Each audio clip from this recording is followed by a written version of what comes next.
Joining us now, former acting labor secretary Julie Su in the Biden administration, and back with us, Semaphore White House correspondent Shelby Talcott. And Secretary Su, you posted Trump, quote, hates the truth. That's why he tries to hide it.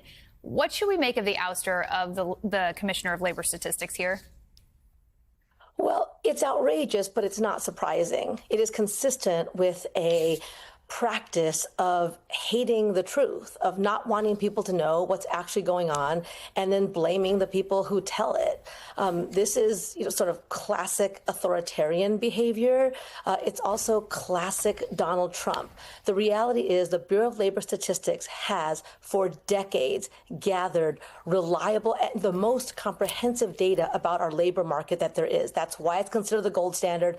That's why markets, private actors, people respond to it because of its reliability, because it's nonpartisan. It's not numbers pulled out of thin air. It's actually through surveys conducted primarily by dedicated public servants who know what they're doing. And Donald Trump, fortunately, at least says what he means. And he didn't like the numbers, so he's trying to say that they're false, when the reality is that his economic agenda is devastating.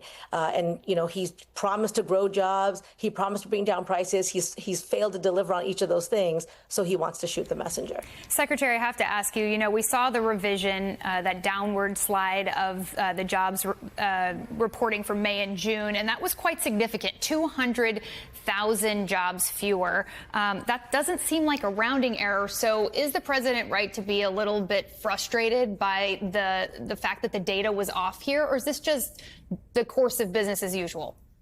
Right. It's really the president's refusal and lack of interest in actually understanding how things work. So the BLS data is released every month at a jobs report, like it was yesterday.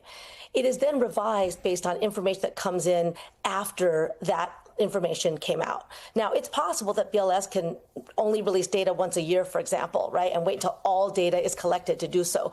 But the reason why we have the data come out every single month is that it's useful to have. It's, again, statistically based on experts who have honed the ability to do this. It's based on surveys, talking to people, talking on the phone, gathering information.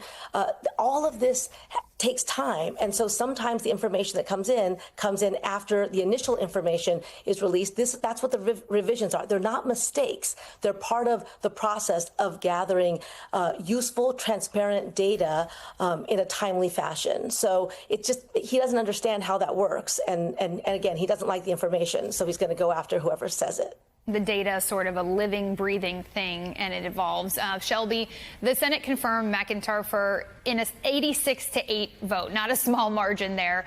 J.D. Vance was one of the people that voted to confirm her. So did Marco Rubio. So what do we make of Trump's accusations that McIntyre is playing games to make Republicans look bad?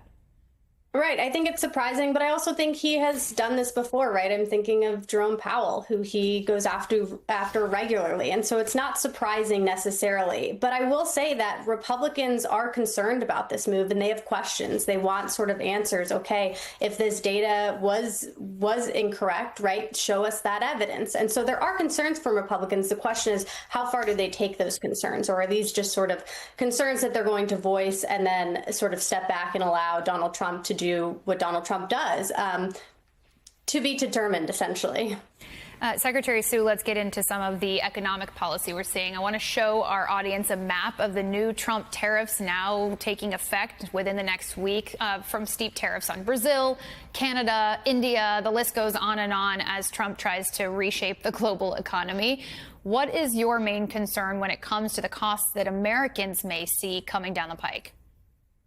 Well, look, I think that these jobs numbers also provide evidence about just how damaging the chaotic economic policies of Donald Trump are. You can't just change policies on a whim or based on whoever last offended your fragile ego.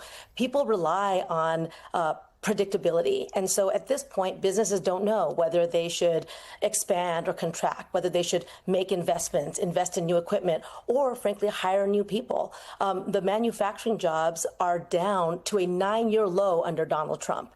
And so his policies are having a direct effect on working people, on the availability of good jobs, and on the security and future of people who, heard him say he was going to expand jobs. Of course, last time he said the same thing, promised an infrastructure week that never happened. And this time, the same thing is happening in manufacturing. He's just not able to deliver, and his policies are directly responsible for that.